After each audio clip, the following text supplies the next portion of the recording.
제가 토크를 참 많이 진행을 해봤는데요. 이렇게 함성이 큰 적은 거의 없는 것 같습니다. 그만큼 이 영화에 대한 또 우리 감독님과 배우분들에 대한 기대가 크고 또 하고 싶은 이야기, 나누고 싶은 이야기가 참 많을 거라고 생각하는데요. 자, 그럼 이제부터 저도 자리에 앉아서 본격적으로 여러분들과 함께 이야기를 나눠보도록 하겠습니다. 자, 지금 자리를 네, 감독님의 자리까지 챙겨주는 우리 매너나 자, 우리 감독님 먼저 소개해드릴게요. 임술리 감독님이십니다. 재밌게 보셨어요? 저도 몰랐는데 이게 일반 그 영화보다 비싸더라고요. 그 비싼 만큼 가치가 있었는지 궁금합니다. 네. 네, 그리고 요즘 아주 핫한 배우죠. 유연석 씨입니다. 네, 안녕하세요. 제보자에서 신민호 역할을 연기한 유연석입니다. 반갑습니다. 오늘 영화 재밌게 보셨어요? 네. 오늘 궁금한 점 많이 물어봐 주세요. 네, 저도 허심탄회하게 다 제보해 보도록 하겠습니다. 감사합니다. 네, 그리고 저는 이 영화를 보면서 아니 이분이 언제 PD로 전직을 했지? 이런 생각을 할 정도로 정말 PD 같은 역할을 잘해주셨습니다. 박해일 씨. 네,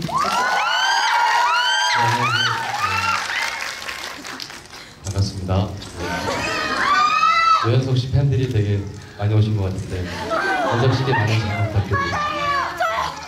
저를 이렇게 바라보고 있는 것만으로도 행복합니다. 네. 자, 이제 본격적인 토크에 들어가야 하기 때문에 여러분들께 하나 양해를 구합니다. 지금 사진들 좀 많이 찍으셨죠? 이따 끝나고도 좀 시간을 내드릴 수 있을 것도 같은데 토크를 하는 도중에 지금 플래시가 굉장히 강해서 여기 있으신 분들이 아마 눈도 많이 부시고 할 것 같아요. 토크하는 동안에는 플래시를 꺼주시거나 아니면 조금 삼가주셨다가 나중에 후에 같이 또 사진 잠깐 찍을 수 있는 시간 한번 마련을 해보도록 하겠습니다. 괜찮겠죠? 네, 네, 역시 제보자의 관객들답게 수준이 아주 높네요. 자, 그럼 이제부터 토크를 진행하겠습니다. 굉장히 요즘 모델 인사도 많이 다니시고 토크를 많이 하시는 걸로 알고 있어요. 그럼에도 불구하고 이 자리에서 여러분과는 첫 만남이고 또 우리끼리 할 수 있는 이야기들이 또 많이 준비가 돼 있기 때문에 감독님부터 제보자는 이런 영화입니다 라는 걸 한마디씩 제가 좀 전에 소개를 드리고 또 각자 마음속에 영화가 있긴 하지만 한마디씩 내게 있어서 제보자는 이런 영화다 한 말씀씩 해주시죠. 그 사실 영화가 공개되기 전에는 제가 이제 제보자는 이런 영화입니다라고 말씀을 이제 많이 드리는데 사실 영화를 보고 나면 그 영화는 제 게 아니라 관객 거기 때문에 제가 이제 뭐 영화에 대해서 말씀을 드리는 게 좀 적당치 않다라고 늘 이제 생각을 하는데 제보자는 그 제가 한국 언론에 대해서 그 10년 전이지만 정말 가장 그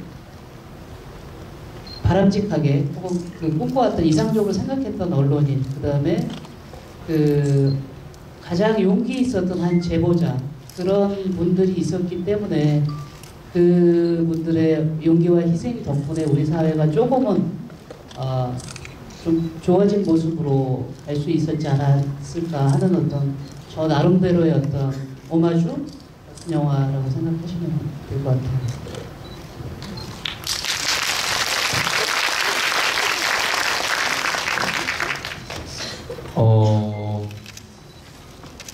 영화를 저도 이제 보고 나서 요즘 이런 영화가 얼마만큼 있을까라는 생각을 많이 했던 영화였던 것 같고 또 그만큼의 어떤 강한 메시지와 또 제 스스로에게도 굉장히 질문을 많이 던질 수 있는 그런 작품이어서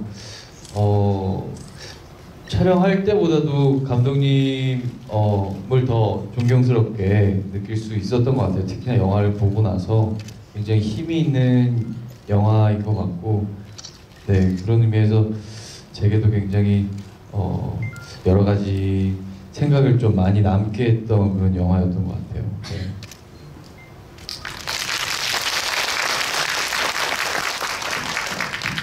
예, 제가 생각하는 멋있습니다. 잘생겼다고요? 요즘 그런 분들이 너무 좋습니다. 여섯 시 옆에서 행복합니다. 영화 제보자는 또 하나의 상업 영화의 장르에 속하는 영화라고 생각이 들고요. 여러분들이 일단 재밌게 보셔야 되는 영화라고 생각이 듭니다. 그래서 그게 몰입도가 되게 좋다고들 평을 해주셔서 요즘 아주 흥미롭게 힘이 나면서 홍보를 하고 있습니다. 이제 아시겠지만 선진국일수록 좀 더 사회에 대한 어떤 관심과 그런 부분들에서 또 문화적 소비도 많이 하시는 국민들이 더 많아진다고 생각이 들어서 분명히 이런 영화도 한국 영화에서 아주 큰 범주에 계속 늘어나면서 제작 현수가 그런 부분에서는 굉장히 좀 참여한 입장에서는 의미가 굉장히 큰 그런 계기가 되었고 여러분들과 같이 소통할 수 있다는 것 자체가 흥미로웠습니다.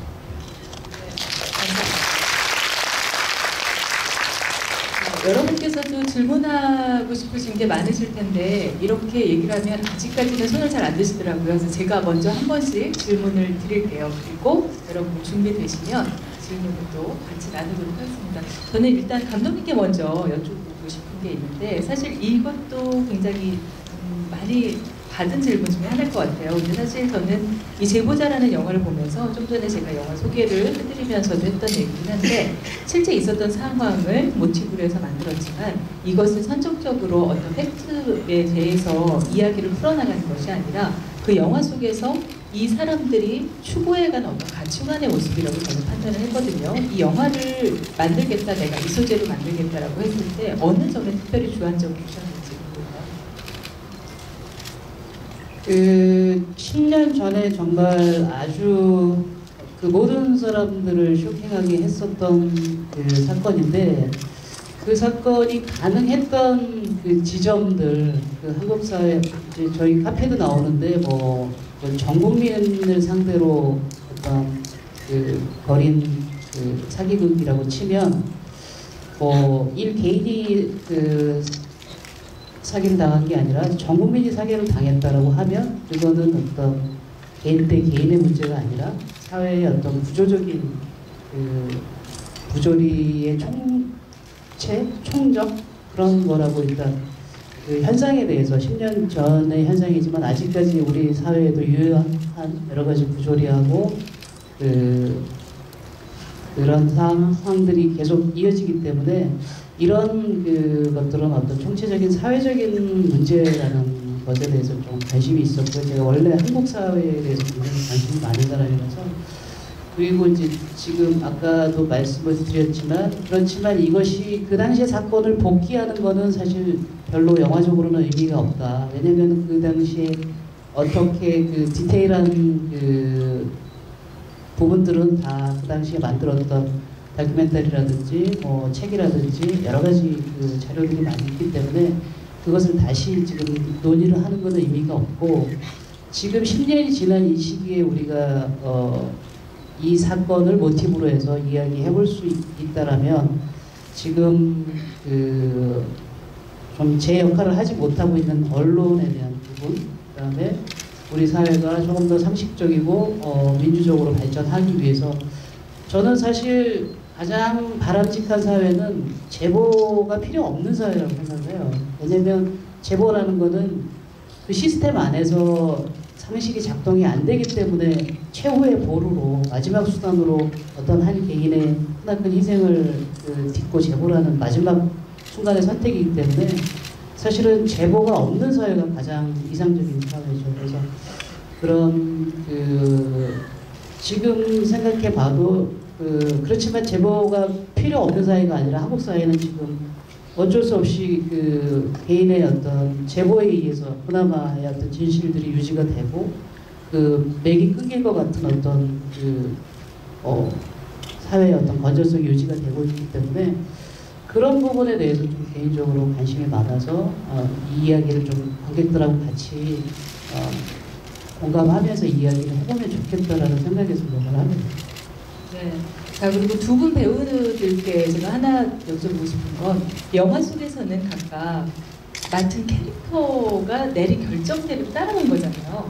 근데 저는 영화 보면서 사실 그런 생각했거든요. 내가 만약에 윤PD라면, 내가 만약에 신 팀장이라면 나는 과연 제보를 할 수 있었을까? 아니면 내가 저 시사 프로그램 PD였다면 저렇게 끝까지 진실을 밝혀내기 위해서 내 모든 게 다 희생되는 거잖아요. 과연 그럴 용기를 가지고 있을까라는 질문을 스스로에게 굉장히 많이 던지면서 영화를 봤는데 그 극중 캐릭터가 아니라 실제 내가 어떤 큰 용의 꼬리를 밟았어. 어떻게 하실 것 같아요? 굉장히 어려운 질문인데.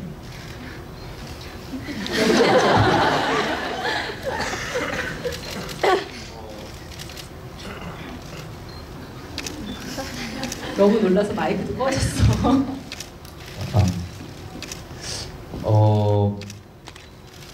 제가 촬영하면서 실제로 제게 가장 많이 했던 질문들이었던 것 같고, 신민호가 어떤 상황에서 내리는 결정들을 끊임없이 저한테 물어봤던 것 같아요. 연서가 너도 만약에 이 상황이면 어떻게 했을 것 같니? 계속 물어봤던 것 같고, 영화를 보면서도 끊임없이 묻고 또 영화를 보고 나서도 그랬던 것 같아요. 근데 분명한 거는 정말 쉽지 않은 결정이고, 모든 것을 다 버리고, 그러니까 제가 뭐 이룩했던 모든 것들을 다 버리고 그것을 포기하고 진실을 위해 진실 앞에 그렇게 당당할 수 있을까라는 질문을 저한테 했을 때, 그런데 신민호는 그런 것들을 희생하더라도 아픈 딸아이 앞에서 아버지로서 당당하고 싶은 어떤 그런 마음도 굉장히 큰 동력이 됐다라고 생각이 되는데, 모든 걸 다 포기해도 포기할 수 없는 무언가 한 가지가 있다면 그게 힘이 돼서 한번 용기를 낼 수 있지 않을까라는 생각은 했던 것 같아요. 그래서 저 역시도 어떤 그런 무언가의 한 가지가 있으면 한번 신민호와 같이 용기를 한번 내볼 수 있지 않을까 생각합니다.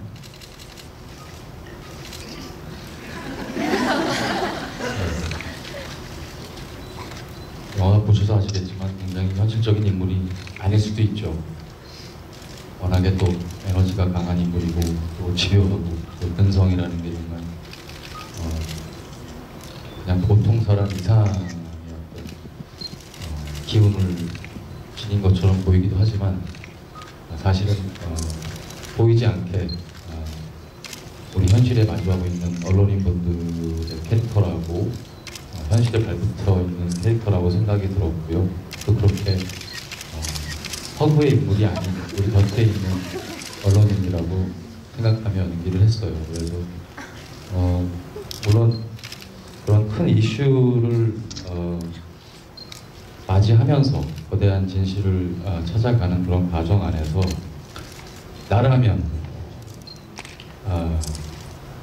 정말 저라는 사람이 참 작아지더라고요. 나라면 정말 뭘 어느 정도를 해볼 수 있을까, 그런 증거라든가 그런 작은 일이라도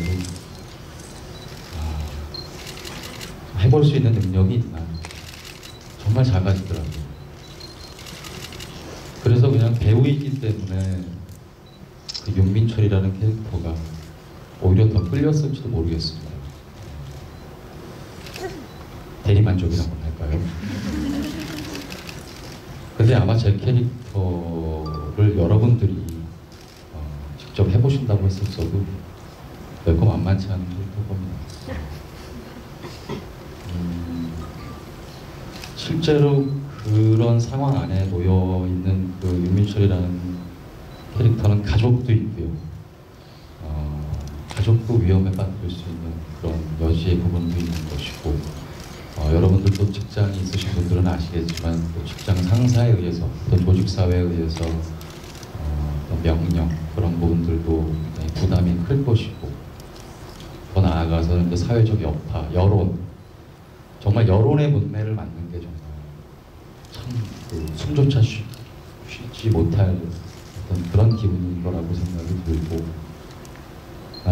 그렇기 때문에 참 언론인이라는 캐릭터가 우리가 정말 지금 손에 가지고 계신 스마트폰으로 실시간으로 뉴스나 이런 정보들을 접하고 계시겠지만, 이 큰 이슈의 10년 전 사건으로 한번 아시는 분들은 아시겠지만 기억을 되돌려 보시면 여러분들조차도 그 언론의 다양한 매체를 통해서 다 접하셨던 기억이 있으셨을 겁니다. 그래서 이제 20년 후에 지금의 이 이슈를 다시 접하셨을 때 분명히 그냥 과거의 얘기만이 아닌 지금 또한 이렇게 계속 언론을 접해 가시는 지금 여러분들이 정말 이 영화의 주인공으로서 어떻게 이제 또 대해야 될까, 그런 생각들이 아마 드실 거라고 생각이 들고, 저도 이번 작품에 참여를 하면서 꼭 언론뿐만이 아니라 정말 정의 가요 불타는 사회 고발, 내부 고발, 공익 제보 이런 부분에 대해서 어떻게 생각을 해보는 계기가 됐습니다. 네, 어려운 질문에 굉장히 답변을 성실하게 성심성의껏 정말 진실만을 이야기해 주신 그 감독이 오네요. 근데 지금 말씀하시는 거 들으면서 그런 말씀 하나 드리고 싶어요. 사실 지금 그 윤PD 역할을 하시면서 그 캐릭터에 굉장히 몰입도 많이 하시고 준비를 많이 하신 걸로 알고 있거든요. 그래서 그 불방을이 될 수밖에 없었던 그 프로그램이 극적으로 자 방송하자라고 했을 때 울먹이셨잖아요. 그게 진짜 그냥 눈물이 나왔다고 그 기사를. 박해리라는 배우가 진짜 그냥 배우가 아니라 괜찮은 배우구나. 전 진짜 그렇게 느꼈어요. 예. 추운 겨울에 네. 3개월간 고생해주십시오. 저희 마지막 부분의 후반부에 찍었던 촬영이라 영화 거의 다 끝나가는구나, 어떤 그런 희열감이 굉장히 복받치는 경우도 있었고. 네. 인간 밖에 이렇게 점점 끌리는데 말씀을 이렇게 하셔도 굉장히 캐릭터를 잘 살렸네. 그리고 지금 좀 전에 말씀하신 것처럼 여러분들께서도 많은 기사들을 우리가 기사의 홍수 속에 살고 있다고 해도 과언이 아닐 정도로 많은 기사를 보게 되는데, 그냥 기사 자체가 요즘엔 연성화되고 가벼워졌잖아요. 헤드라인 정도만 치고 지나가는 기사들도 많고, 하지만 그 이면에 있는 어떤 이야기들이 분명히 존재하고 이렇게 진실과 사실이 공존하는 그런 것들도 있을 거예요. 우리 좀 전에도 말씀드린 것처럼 우리가 어떤 가치관을 가지고 어떤 행동을 할 것인가, 어떤 행동을 할 수 있을까, 우리가 어떤 용기를 낼 수 있을까, 이 영화는 끊임없이 우리에게 그런 질문을 던질 것 같습니다. 자, 이제 여러분들의 질문을 한번 들어볼 텐데요. 네, 손을 벌써 번쩍 드시는데 그 전에 공지. 영화 포스터거든요. 네, 메가토크 오셨는데 그냥 포스터를 드리진 않겠죠. 여기 뭔가 있겠죠? 감독님과 배우 두 분의 사인이 있는 따끈따끈한, 좀 전에 대기실에서 막 사인하셨거든요. 드리겠습니다. 자, 저쪽 흰 셔츠 입으신 분이 가장 가운데 계신 분 손을 드셨어요. 마이크 전달을 해주셔야 돼요.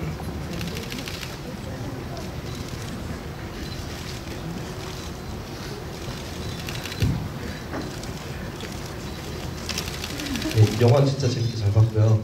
그 감독님이랑 배우분들께 질문 드리고 싶은데, 제가 임순애 감독님 앞에 이제 영화들을 봤을 때 되게 드라마성이 되게 좀 많이 이렇게 부각이 되고, 그것이 되게 좋았던 경험이 있었고, 이번 영화에서도 그랬던 것 같아요. 그러니까 이렇게 무언가를 이렇게 제보하고 사회적인 이야기인데 불구하고 개인과 집단, 그다음에 개인의 이제 안전과 그다음에 진실에 대한 이런 갈등이나 이런 드라마성들이 많이 부각이 되는데, 혹시 감독님이 이제 작품을 연출을 하실 때 특별히 이렇게 중점적으로 이렇게 생각하시거나 염두에 두시는 부분이 있으신지 한번 여쭤보고 싶고요.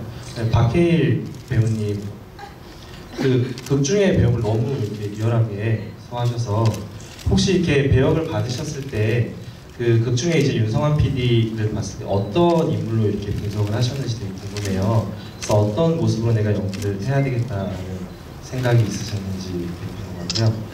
네, 마지막으로 유현석 배우님, 저희 길게 해서 죄송한데 그 일행 중에 아쉬운 일행 중에 이제 그 반년 정도 이집트에서 유학을 하다가 일주일 전에 이렇게 온 여성분이 계세요.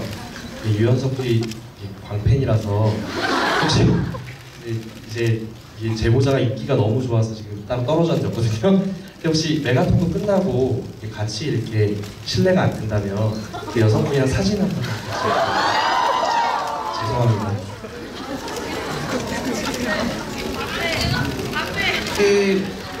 이 영화를 연출하면서는 사실 아까 박현 씨도 얘기했지만 사실 소재 자체가 그렇게 대중적인 소재는 아니에요. 굉장히 민감한 소재고 또 어렵기도 한 소재고 또 많은 분들이 이 영화는 너무 복잡하고 진지하고 무거울 것이다라는 편견을 갖기 쉬운 소재예요. 그래서 이 부분을 대중들에게 얼마나 이 부분을 상쇄시켜서 전달을 할 수 있을까, 그 부분에 대해서 좀 주로 고민을 많이 했고요.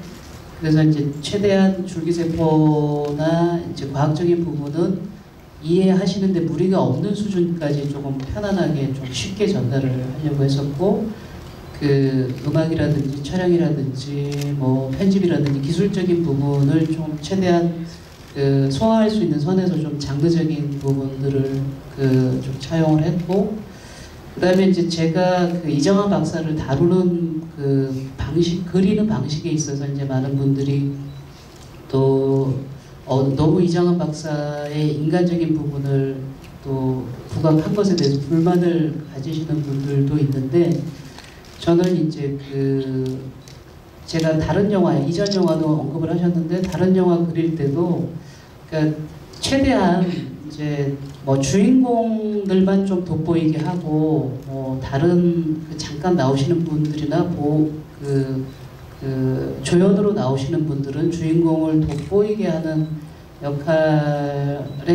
역할처럼 그려지는 거를 저는 좀 굉장히 경계하는 편이에요. 그래서 잠깐 한 씬을 나오거나 아니면 비중이 적은 역할들도 나름대로의 어떤 관객들하고 공유할 수 있는 지점들을 좀 넓게 보여주는 그런 방식을 좀 선호하고, 한 인물을 그릴 때도 조금 한 면이나 좀 단선적으로 그리기보다는 좀 다중적인 면, 그러니까 여러 입장에서 좀 볼 수 있도록, 그래서 관객들이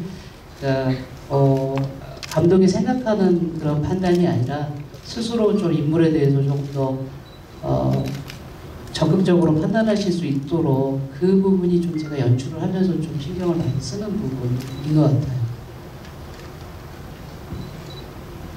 예, 윤민철 캐릭터를 준비하면서는 아무래도 이번 캐릭터는 임순례 감독님의 영화의 톤이 무엇인가를 먼저 생각해 봐야 될 것 같은 생각이 들었었어요. 그래서 물어보시고 분명히 말씀하셨듯이 뭔가 좀 현실적인 느낌이어야 된다. 그래서 촬영 들어가기 전에 영화 속에 조감독으로 나왔던 김이슬 역할의 송하윤 씨 굉장히 잘했죠. 그분이랑 같이 촬영 들어가기 전에 모 시사 프로그램의 방송국을 견학을 가봤었고, 실제 영화 속의 세트처럼 좀 너저분하면서도 굉장히 밤낮 진짜 계속 불이 켜져 있을 그런 공간을 견학을 갔었고, 그리고 또 새벽부터 취재 차량을 승합차를 같이 PD님과 뭐 촬영 감독님 그렇게 해서 같이 타고 이렇게 취재 현장을 인터뷰차 취재를 같이 해나가는 과정 안에서 PD님이 형사랑 통화를 하더라고요. 뭔가 반형사의 어떤 그런 긴장감도 있고, 반형사 같은 수감만 안 차지 정말 굉장히 어떤 매력적인 캐릭터라고 생각이 들었고, 그리고 또 그런 부분들을 가져갔고, 저희가 또 아무래도 이정환 박사 쪽에 생명공학 좀 아십니까? 처음 배우는 분야라. 그래서 테라토마, 스키드 마우스는 알겠는데 이런 부분 자체가 굉장히 생소해서 시나리오의 맥락을 이해하려면 어떤 그런 분야의 기초적인 지식이라도 알아야 될 것 같아서 연석 씨랑 같이 전문가를 모셔놓고 강의도 들었었고, 그래서 저희가 액션 영화라면 액션 스쿨에서 액션을 배우듯이 이번 영화는 좀 그런 캐릭터적인 부분에서 좀 많이 공부 아닌 공부를 했던 것 같습니다.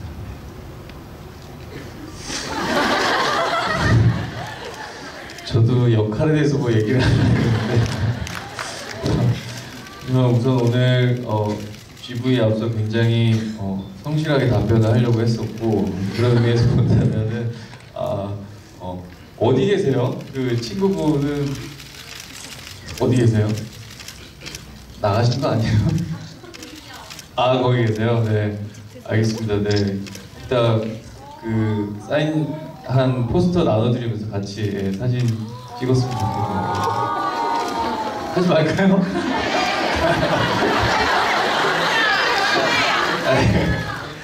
네 질문 감사합니다. 네.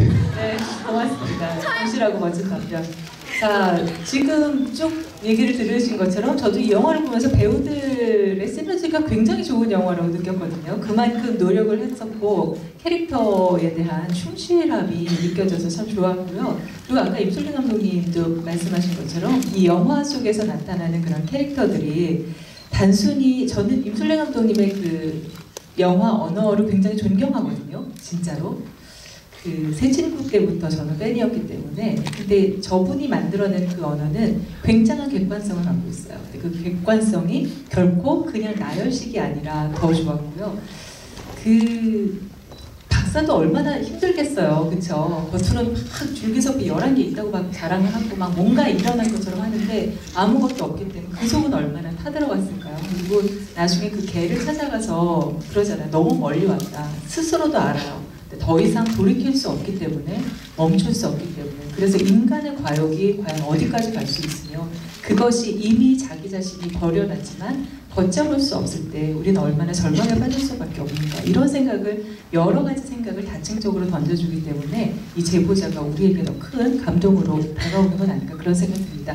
자, 두 번째 질문을 준비하시기 위해서 많은 분들이 손을 들고 있는데 이 가운데 여자분은 계속 벌써듯이 손을 들고 계셔서 마이크 드려야 될 것 같아요. 네.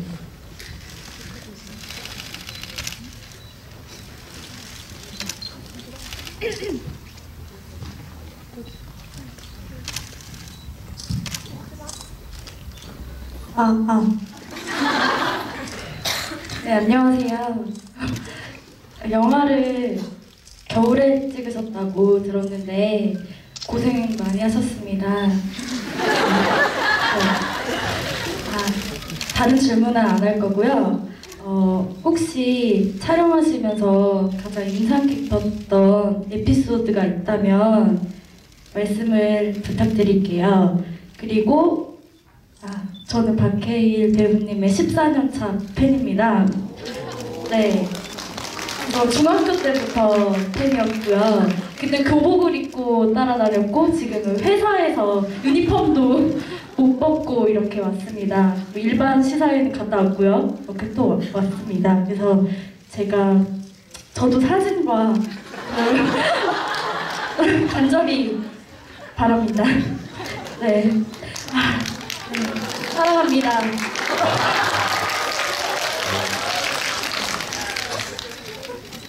예.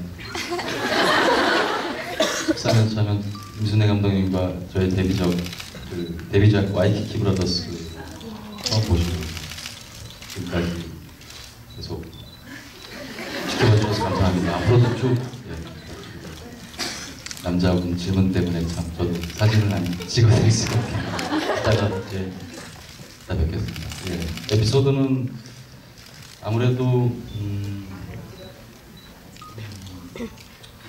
사실은 영화가 굉장히 영화 시작부터 좀 사건에 빨리 뛰어들어서 좀 굉장히 박진감 있게 영화가 진행되잖아요. 그래서 추운 겨울에도 사실은 그렇게 추운 줄 모르고 가열차게 찍었습니다. 그런데 이제 마지막에 좀 윤리강령, 방송 윤리강령을 외치는 장면이 있잖아요. 대사도 많고 그런 걸 누가 외우고 다니겠습니까? 예, 그렇지만 또 연출님의 또 어떤 얘기하고 싶은 메시지가 거기에 많이 투영되어 있는 것 같아서 근데 또 너무 영화적이거나 히어로적으로 보이고 싶지는 않았거든요. 그래서 현장에서의 느낌 그대로 준비를 하려고 했는데 리허설 때부터 너무 열심히 하는 바람에 목이 다 쉬었네요. 그래가지고 아마 보시다 보면 간간히 이미 목이 쉬어 있는 상태로 녹음을 했었던 그때가 참 기억이 납니다.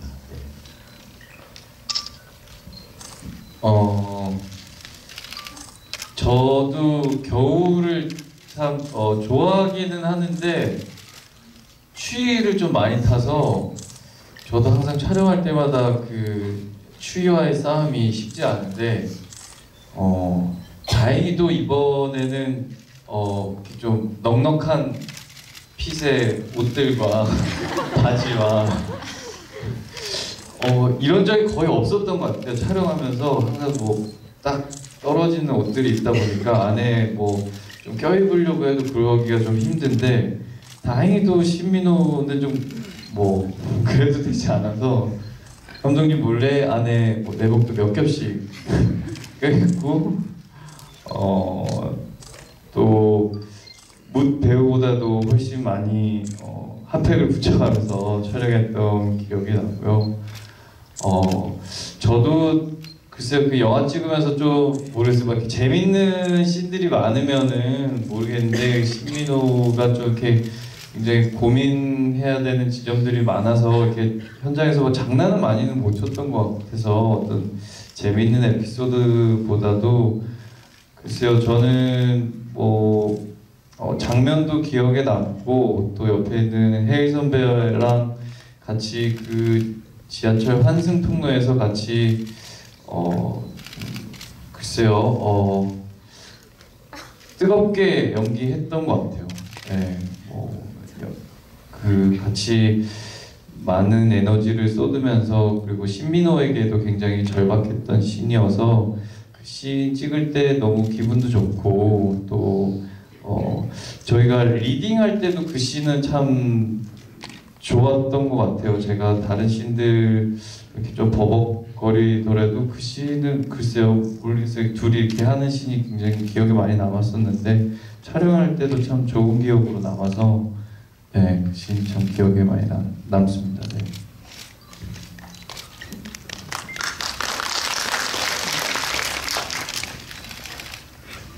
이 질문은 두 분한테만 해당되는 것 같은데 지금 신지 아나운서님이 잠깐 뭐 확인하시는 거 제가 잠깐 박혜일 씨가 그 여정 씨 팬들이 많은데 자기 팬이 별로 이렇게 다니면서 없는 것에 대해서 누가 물어보지도 않았는데 자기 팬들이 지금 많이 결혼해서 애기를 키우고 육아하느라고 조금 지나면 다시 나올 것이다 이랬는데 오늘 저분을 뵙게 돼서 제가 더 반갑고 저분은 중학교 때 와이키키를 보고 좋아했다라고 하면 저분도 범상한 분은 아니고 결혼하실 분들 빨리 하시고 좀 빨리 나와서 혜일씨에게 좀 힘이 됐으면 좋겠습니다. 네, 임술래 감독은 굉장히 그 재치 있으시고 유머러스하신 건 알고 있었는데 역시 변하지 않으세요. 한 가지 공지를 드려야 될 것 같아요. 여러분들의 협조를 계속 지금 배우분들 사진 요청이 들어와서 사실은 조금 그렇죠. 저기 매니저분들 좀 당혹스럽고 본인들 당혹스러울 것 같아서 사진 요청은 죄송하지만 그냥 이렇게 앉아서 찍는 걸로 괜찮죠? 역시 수십 높은 관객들을 모시고 토크하니까 이런 것도 편하네요. 이쪽 줄 한번 해야 될 것 같아요. 저기 스트라이프 분이 보라색, 검은색, 마이크 줄, 두 손 번쩍 드시고 이것도 선점이에요. 먼저 두 손 드신 분. 아니 앉아 계신 분. 임술래 감독님께 좀 여쭤보고 싶은 게 있는데 저는 영화 보기 전에 한 PD님의 원작을 읽고 영화를 봤어요. 물론 그냥 모티브만 따오셨다고 하시고 이제 재현을 영화에서는 하시진 않았는데 굳이 제가 여쭤보고 싶은 게 실제 현실에서는 제보자 K 씨가 다른 걸 떠나서 뭐 아픈 딸이라든지 그런 설정 없이도 어떤 제보를 하셨단 말이죠. 근데 영화에서는 그런 설정을 더 하신 거잖아요, 감독님께서. 그래서 혹시 그냥 뭐 윤리적인 것이나 어떤 정의를 실천하는 그 동기 하나만으로 제보하는 거는 좀 부족하다고 생각을 하셔서 어떤 아픈 딸이 있는 아버지 그런 설정을 하신 건지 뭐 영화적 극적인 어떤 그 요소를 더하기 위해서 그걸 따로 설정을 하신 건지 좀 궁금해요. 그 실제 닥터 K는 그 여기 영화에도 나오지만 그 체세포를 제공한 그 하지 마비 소년에게 그 박사님이 임상 실험을 하시려고 한다라는 얘기를 듣고 이제 제보를 결심한 걸로 알고 있고요. 물론 뭐 그 자체를 실제 영화 속으로 그 가지고 들어와도 충분한 극적인 동기는 되는데 제가 아까 말씀드린 것처럼 이 영화는 소재가 상업적이지 않지만 상업적으로 풀어가야 되는 어떤 난제가 있었어요. 그래서 그 상업적으로 풀어갈 때 우리가 흔히 이제 좀 가족이나 그런 그 가족 간의 사랑을 좀 많이 차용을 하잖아요. 그래서 신민호가 어떤 다른 아이의 어떤 생명을 위해서 제보를 하는 것보다 자기 아이에게 떳떳한 아빠가 되고 싶다라는 어떤 설정이 훨씬 더 그 대중들에게 상업적으로는 조금 더 어필할 수도 있겠다라는 그런 그 생각 속에 그런 설정을 가져온 거예요. 네, 여러분께서도 아시는 것처럼 요즘에는 그 실제 있었던 사건을 이 제보자처럼 모티브로 삼거나 아니면 뭐 만화, 소설 이런 원작을 가진 것들이 참 많잖아요. 그것들을 영화라는 새로운 장르로, 새로운 매체로 넘어올 때 분명히 언어가 바뀌고 문법이 바뀌기 때문에 그런 장치들이 필요한데 지금 말씀하신 것처럼 어쩌면 무거워질 수 있는 민감한 소재들이 있기 때문에 조금 더 대중에게 다가갈 수 있는 극적인 장치들이 필요했을 거라고 생각해요. 그런 면에서 아마 감독님이 여러 업무를 얽어왔을 것 같고 덧붙여서 제가 떠오른 생각인데 사실 이 제보자를 보면서 옛날 그 흑백 영화 몇 편이 떠오르더라고요. 아마 여러분께서도 보신 영화들이 있을 것 같은데 정말 옛날 영화인데요. 스미스시 워싱턴에 가다 이런 영화가 있었어요. 제임스 스튜어트였나? 뭐 굉장히 너무나 그 순수한 마음으로 워싱턴이면 그 정치의 중심지잖아요. 거기 가서 무슨 진짜 말도 안 되는 보이스카우트처럼 너무나 순진한 발언을 하고 막 이런 게 있었는데 결국은 그 순수한 정의가 승리하거든요. 그래서 법안이 통과되고 이런 영화도 있었고 그리고 조금 더 시기를 당겨보면 로버트 레드포드하고 더스틴 호프만이었나? 그 워터게이트 사건, 닉슨 대통령의 그런 것을 실제 저널리스트들이 그 제보자처럼 진실을 캐고 들어가서 정말 용의 몸통을 끄집어낸 그런 사건이 있었죠. 그 영화를 만들었었는데 그 영화를 보면서 굉장히 감동했던 기억이 있어요. 제가 아까도 이 영화를 보면서 배우분들께도 질문을 드렸지만 내가 저 상황이었으면 과연 그런 용기를 낼 수 있었을까라는 말씀 드린 것 중에 하나가 그런 영화들이 제 머릿속에서 계속 돌았기 때문이고요. 사실은 그 사람들은 영웅이 아니거든요. 제보자의 주인공들도 어쩌면 영웅은 아니에요. 우리가 생각하는 히어로는 아니지만 반대로 돌려 생각해 볼 때 이 사람들은 대단한 영웅인 거죠. 그렇죠? 영웅과 영웅, 비영웅 이런 어떤 경계를 넘어서서 모든 사람에게 주어지는 다층적인 그런 가치관 그리고 어떤 상황에 주어졌을 때 판단을 내리는 기준들 이런 것들이 총체적으로 잘 버무러진 그런 영화가 아닐까라는 생각을 잠시 해봤습니다. 그런 면에서 제보자는 말씀드린 것처럼 우리에게 참 많은 이야기거리와 질문을 던지고 있죠. 자, 이쪽도 스프라이트 눈에 띄네요. 계속 들고 계셨죠? 예.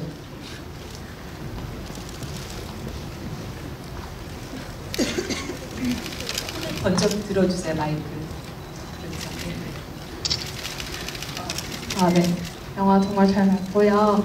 그 영화가 시작할 때 이 영화는 픽션이지만 실제 인물들에서 모티브를 따온 거잖아요. 그래서 그 실제 인물들이 혹시 이 영화를 봤다고 연락을 하셨는지도 좀 궁금하고요. 그리고 이 영화를 만드시고 그리고 연기하시면서 이 실존 인물들을 염두에 두시지 않지는 않잖아요. 그분들이 볼 때 어떤 느낌을 받으셨으면 좋겠는지에 대해서 조금 궁금합니다.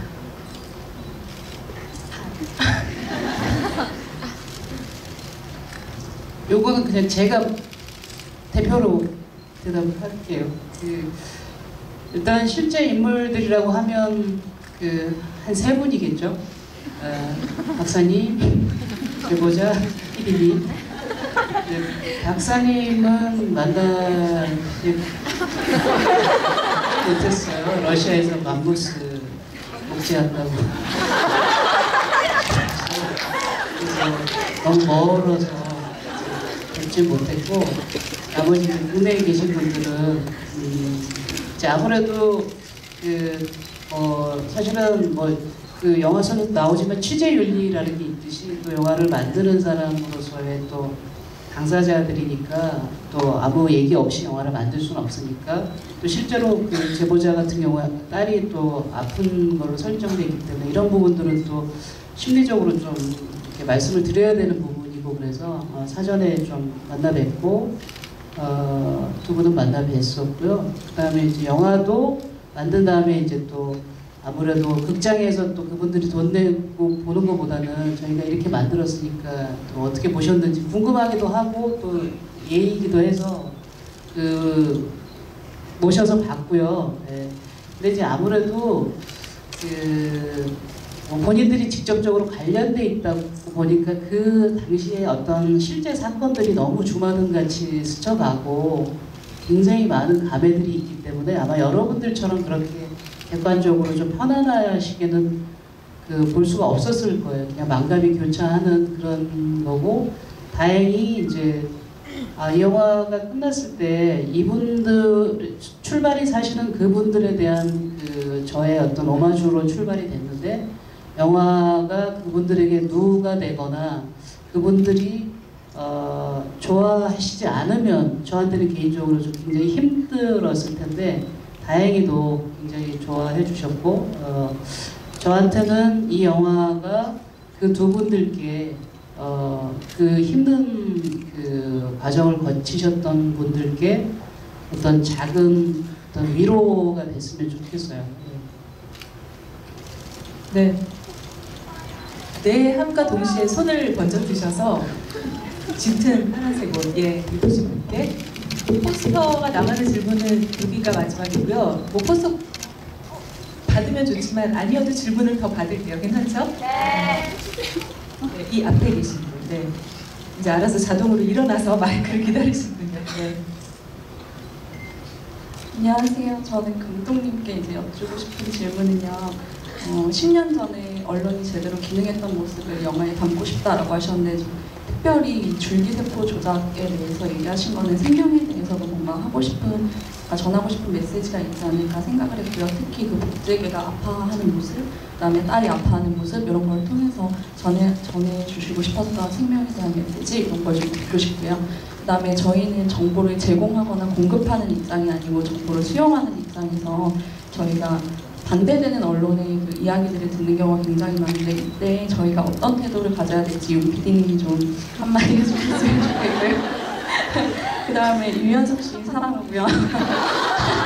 그리고 제가 그 신 팀장님이요.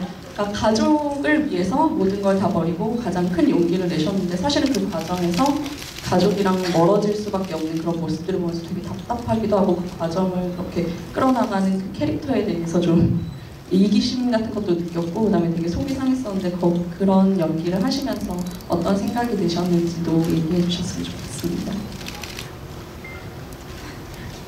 네, 이제 만약에 제가 10년 전에 이제 MBC에 우리가 다 아는 이제 PD수첩이라는 혹은 다른 시사 프로그램이라고 하더라도 이제 성역 없이 모든 아주 우리가 알고 싶은 민감한 주제들도 용감하게 다루던 시절이 있었는데 굳이 그 많은 사회적인 사건 중에 하필이면 이제 줄기세포냐라고 했을 때 지금 말씀하신 대로 우리가 특히 생명을 다루는 분야에 있어서는 정말 윤리적인 잣대, 기준 이런 것들이 너무나 중요한 잣대고 그런 것들이 학문적으로나 아니면 사회적으로 합의가 되고 상식적인 선에서 그런 잣대들이 또 다른 분야보다 2배, 3배 엄격하게 그렇게 지켜져야 된다라고 생각하는데 그 부분이 저는 개인적으로 굉장히 좀 안타까웠어요. 이게 생명이라든지 아니면은 인간의 혹은 뭐 동물을 포함해서 생명을 다루는 정말 말 그대로 생명공학인데 생명의 방점이 있는 게 아니라 우리 사회는 공학 산업의 방점이 있었기 때문에 바이오 산업이라는 이름 하에 수많은 생명들이 희생되고 또 그런 부분에 있어서 좀 개인적으로 좀 더 많이 이 주제에 대해서 뭐 언론 이외에 그런 부분들도 저에게 이제 이 작품 선택하게 되는 중요한 요인 중에 하나라고 말씀드릴 수 있습니다. 예, 몇 개월 언론인으로서 살아봤던 경험치로 질문하신 대로 어떻게 대해야 될까 언론을 참 도움이 답변이 될지 모르겠지만 그냥 느낀 대로만 말씀을 드리자면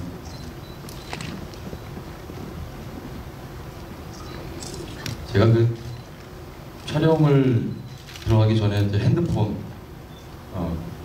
우리 바탕화면에다가 진실은 여론으로 결정되지 않는다라고 문구를 적었었어요. 그거를 할 때마다 항상 보이는 건 해놨는데 영화 속 역할 자체도 김민철이 굉장히 큰 여론의 군매를 맞으면서 이렇게 극적으로 고생을 하는 장면이 있어서 그 문구가 좀 도움이 되실까 싶어요.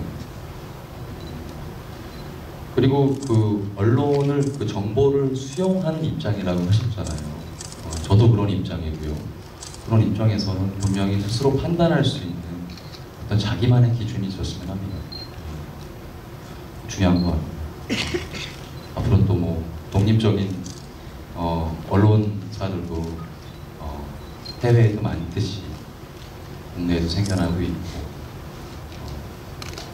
자성을 하는 느낌도 갖는 언론사들도 있고 분명히 결국 여러분들의 목소리가 저는 언론을 움직인다고 생각합니다. 좀 더 능동적으로 저 또한 저부터라도 그렇게 해야 될 것 같습니다.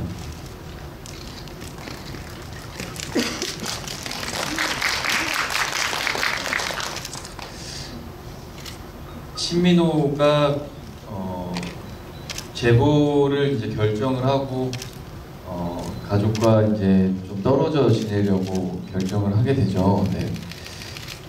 그 장면에서 글쎄요, 저도 보면서 남자의 심리와 그 와이프의 어떤 여자의 심리가 좀 다를 수도 있다라는 생각을 했던 것 같아요. 실제로 많은 공익 제보자분들이 제보를 한 이후에 굉장히 온전치 못한 삶을 지내게 되시고 또 가정 역시도 굉장히 힘들게 된다라고 얘기를 전해 들었어요. 그래서 그런 의미에서 봤을 때 제보를 하게 됐을 때 내 가족들이 어떤 그런 많은 힘든 상황들을 겪지 않게끔 하기 위한 하나의 가족들을 보호하기 위한 하나의 방법이고 그것의 어떤 선택이라고 생각을 했는데 하지만 또 그 와이프 입장에서는 그런 힘든 상황도 그럼에도 불구하고 나와 함께 했으면 함께 그 힘든 것들을 함께 나눠갔으면 할 거라고 생각을 했어요. 근데 하지만 그게 좀 남자 심리인 것 같아요. 저 역시도 좀 공감했던 것 같고 제가 만약에 무슨 그런 상황에 처해도 물론 거기서 영화에서 뭐 이혼까지 선택을 했지만 내 가족을 지키기 위해서는 뭐 내가 잠시 떨어져 지내더라도 그 방법을 선택할 수도 있겠다라는 생각을 했던 것 같아요. 그게 조금 그 남녀의 어떤 사고의 차이라고 생각을 하고 신민호는 가족을 좀 보호하려다 보니까 그렇게 하지 않았나. 저도 사랑합니다. 네, 좀 전에 윤 PD의 그 답변에 제가 약간 첨언을 해드릴게요. 사실 저도 뭐 방송사라는 회사를 다니는 회사원이니까 하면 저희도 시사 프로그램 팀이 있는데 굉장히 정말 낮밤도 없고 집에도 잘 못 가고 새벽부터 나와서 거의 뭐 18시간, 17시간씩 근무를 해요. 누가 시키는 건 아니지만 그렇게 해야 하니까. 왜냐하면 특히 시사 프로그램이니까. 아주 쉽게 말씀드리자면 그 간단한 뉴스가 그 보도 프로그램의 대표적인 프로그램이잖아요. 짧지만 그 저희도 뉴스 트레이닝을 하면서 항상 하는 말이 그거예요. 뉴스는 객관적이어야 하고 중립적이어야 한다 라는 거거든요. 그리고 뉴스는 팩트를 전하는 거다 라고 트레이닝을 받을 때 항상 얘기를 해요. 그거 뭐냐면 중립이라고 해서 그냥 다 가운데 서서 너 한마디 얘 한마디를 담는 건 중립이라고 우리는 생각하지 않거든요. 나름 언론인들은, 저널리스트들은. 그것이 아니라 어떤 기준이 있어야 해요. 그래서 어쩌면 중립이라고 얘기하지만 누가 보기에는 어느 쪽으로 치우쳐 있을 수도 있겠지만, 하지만 기본적으로 저널리스트들은 그 중립과 객관성, 공정성이라는 것을 항상 깔고 있어요. 그렇기 때문에 특히 시사 프로그램은 윤 PD로서 살아봐서 보셔서 아시겠지만 어떤 사안이 발생했을 때 지금 이런 제보자에서 같은 큰 어떤 이슈가 발생했을 때 모르죠. 제보를 한 사람도 심 팀장도 그러잖아요. 난 증거가 하나도 없지만 날 믿을 수 있습니다. 믿을 수 있나요? 세상에. 그리고 정말 내가 이 프로그램을 만들어가는 PD인데 그런 제보를 받았다면 어떻게 반응을 해야 될지 정말 난감할 거예요. 이 사람을 어디까지 믿을 수 있을까? 들은 얘기도 너무 큰 이야기고 내가 진짜 입만 열면 대한민국이 완전히 흔들려 버릴 텐데 너무나 많은 그런 생각과 그런 판단을 기다리는 상황들이 많았을 거예요. 하지만 그 프로그램을 만드는 저널리스트들은, PD들은 기본적으로 갖고 있는 생각이 진실을 보도해야 한다는 사명감을 가지고 있기 때문에 윤 PD처럼 모든 것을 감수하고라도 그것을 진실을 보도를 하고자 하는 거죠. 아까 질문해 주신 것처럼 그런데 언론이 요즘에는 제 기능을 다하지 못한다는 비판적인 목소리도 많이 나오고 있고 예전보다 많이 연성화된 것이 사실인데 그럼에도 불구하고 우리가 그렇다면 어떻게 수용하느냐. 저는 윤 PD가 너무나 정확한 답을 해줬다고 생각하는데요. 스스로의 어떤 기준과 가치관이 분명히 존재해야 돼요. 그냥 이렇다더라가 아니라 그것을 날카롭게 바라보고 그 이면을 들여다볼 수 있도록 하기 위해서는 모든 것은 트레이닝이거든요. 우리가 사실은 그냥 뉴스를 들을 때도 그냥 듣는 게 아니라 들으면서 생각을 한다면 그것도 스스로에게 트레이닝이 된다는 그런 생각을 가지고 있어요. 오늘 오신 분들이 굉장히 수준 높은 질문들을 하셔서 분위기가 너무나 엄숙하고 진지해지는데 그럼에도 불구하고 참 개인적으로는 흥미있는 그런 질문들이 많네요. 자, 저는 이쪽 저기 네. 어르신 네. 뒤에 어르신께서 계속 네, 아까부터 손을 눈을 드시죠. 들고 계셨어요. 마이크를 한번.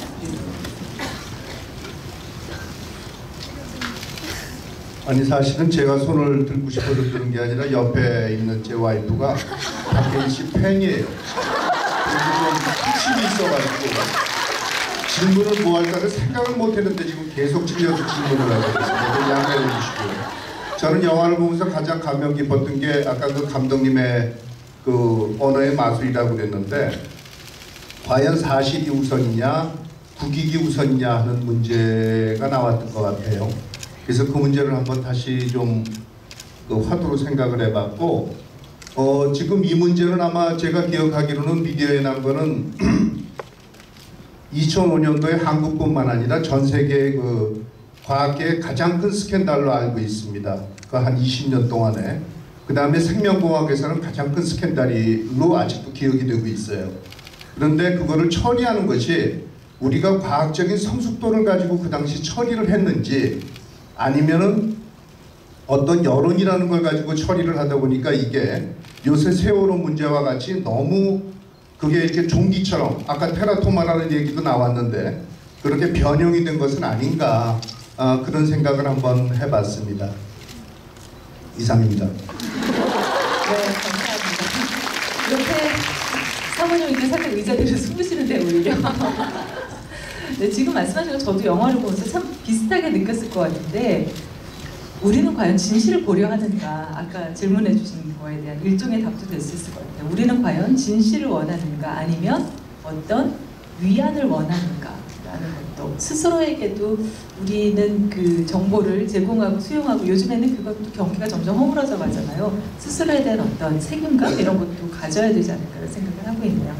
네, 여기 앞에 남자분 손을 번쩍 드셨죠. 네, 마지막 질문이 될 것 같아요. 우리 계속 질문을 답한다가 아마 밤을 새야 될 것 같아서 네, 손 한번 다시 들어주세요. 마이크 드리고요. 저 영화 잘 봤고요.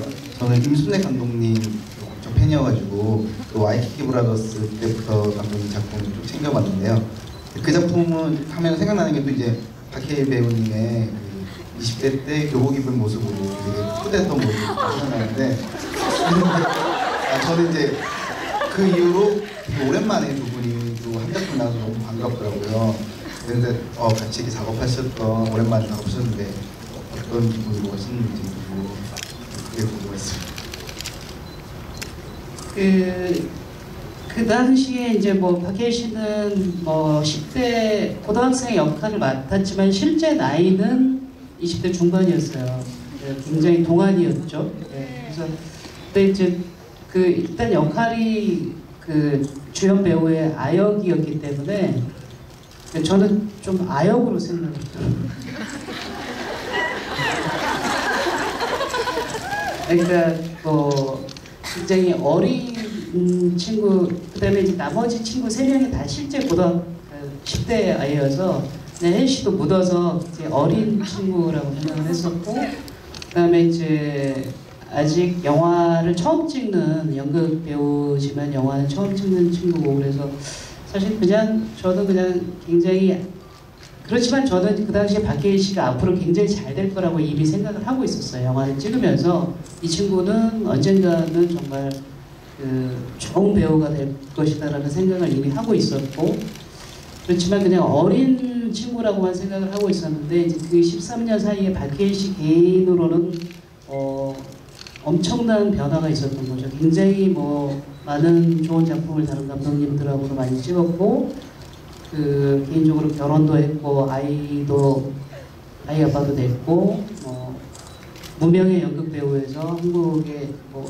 여기 보시다시피 많은 분들이 사랑하는 굉장히 탑스타도 됐고, 그런 13년 사이에 굉장히 내외적으로 많은 변화를 겪으면서, 사실 그렇게 큰 변화를 겪으면서 어떤 그 사람이 올바른 방향으로 가기가, 그 자기 자신을 지키기가 굉장히 어려울 텐데, 그 정말 그 개인적으로나 배우의 어떤 커리어로나 정말 그 너무 성숙하고 자기가 원하는 방향으로 정말 그 진지하게 변화가 되고, 그래서 지금은 불과 세월은 13년이 됐지만 이번 작품을 찍으면서는 그냥 어린 배우가 아니라 저에게는 그냥 같은 동료, 친구 같은 느낌이 많이 들었어요. 그래서 혜인 씨가 이제 그 이전에는 사회 문제에 그렇게 관심이 많은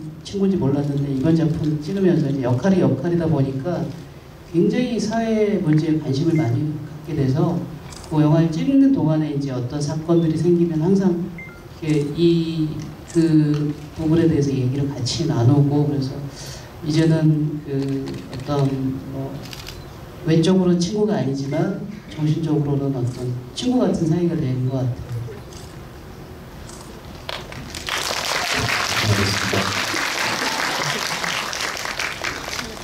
네, 와이키키 브라더스 얘기를 해주셨으니까 저도 사실은 그 영화에서 그 주인공의 아역을 했었잖아요. 그래서 노래 부른 거 기억나시죠? 제 프로그램에서도 그 개봉 즈음에서 많이 방송을 하곤 했었어요. 그래서 저도 오늘 박해일 씨 오고 참 반갑고 좋았는데, 이게 오랜 세월을 같이 할 수 있다는 것만으로도 참 행복한 건 아닐까, 이것도 하나의 행운이겠다라는 생각을 해봅니다. 자, 시간 있으면 세상만사라는 노래를 불렀었거든요. 뭐 들어보고 우리 좀 풀어보고 싶은데, 근데 애석하게도 여기 대관 시간이 있잖아요. 그래서 여기서 줄여야 돼요. 너무 아쉽죠? 저도 밤새고 같이 얘기하고, 그쵸? 내일 뭐 그냥 이 복장 그대로 또 출근하면 되니까 우리 하고 싶은 아직 인터넷에 찾아보시면 있을 겁니다. 그걸로 내리면. 내일 신영음에 신청하시면 제가 또 방송을 할 수도 있어요. 자, 이렇게 해서 오늘도 1시간 좀 된 시간 동안 여러분과 함께 많은 얘기를 나눴는데, 아직도 하면 할수록 많은 얘기들이 있을 거예요. 하지만 그 이야기들은 우리 다 영화를 보고 나의 영화를 만들었잖아요. 각자 그 이야기를 가지고 돌아가셨으면 합니다. 자, 마지막으로 오늘 이 메가토크는 또 다른 무대에서나 다른 토크랑은 또 다른 느낌이셨을 것 같아요. 간단하게 소감 한마디씩 듣고 마실까요? 저희가 공식적으로는 이제 모레 개봉이잖아요. 근데 이제 오늘 사실 저희가 그렇게 유리한 상황은 아니에요. 다른 경쟁작도 많고 다음 주에도 한국 영화가 2편이나 개봉을 하고 아마 8월에 여러분도 아시는 대작들에 이어서 이번에 10월달에 굉장히 많은 한국 영화들이 줄줄이 11월 초까지 그래서 저희가 좀 개봉 상황은 그렇게 아주 좋은 상황은 아닌데 여러분들이 좀 영화를 많이 알려주시고 주변 분들에게 좀 홍보를 많이 해주시면 저희한테 많이 도움이 될 것 같아요. 감사합니다. 오늘.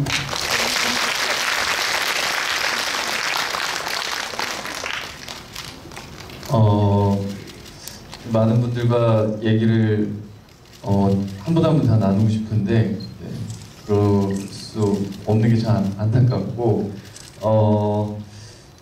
오늘 질문 주고받고 그런 것도 있겠지만은 글쎄요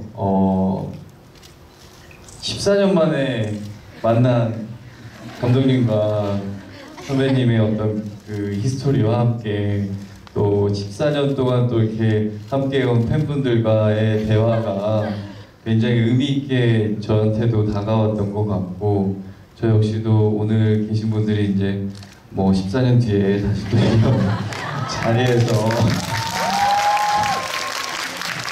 옆에 아이들과 함께 다시 만났으면 좋겠다라는 생각을 했었고 아울러서 다시 또 이렇게 14년 후에까지 제가 또 일을 하려면 일단 이 영화가 잘 돼야 되니까 여러분들이 좀 많은 홍보 좀 부탁드리도록 하겠습니다. 네, 늦은 시간까지 감사합니다. 네. 여섭 씨 이렇게 말을 항상 잘해요. 또 사랑하는 후배이자 동료고.